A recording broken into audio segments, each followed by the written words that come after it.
یک زندانی که در زندان میلیونر شد.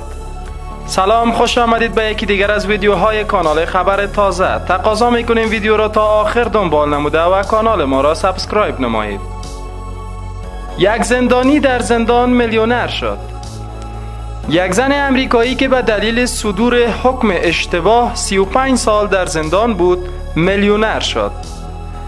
با گزارش اسپوتنیک به نقل از دیلی میل، کیتی ویدز، یک باشنده ایالت نوادای امریکا که به دلیل حکم اشتباه 35 سال از عمر خود را در زندان سپری کرد، 3 میلیون دلار به عنوان مبلغ جبرانی پرداخت خواهد شد.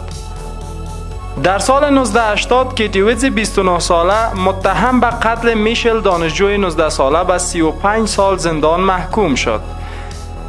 این قتل در سال 1976 رخ داده بود، اما پس از چندی دادگاه عالی نوادا این حکم را لغو کرد، اما در سال 1984 او دوباره محکوم شد. در سال 2015 با انجام آنالیز DNA در محل وقوع حادثه معلوم شد که رودنی هالبور که مظنون به قتل و تجاوز بالای 5 زن شده بود، میشل را کشته است. در سال 2018 او را به زندان ابد محکوم کردند. وکیل الیزابت وانگ گفت هیچ پولی نمیتواند سالهای از دست رفته را برای موکل او بازگرداند. برای آگاهی بیشتر و اخبار تازه کانال ما را همراه باشید. تا ویدیوی دیگر، بدرود.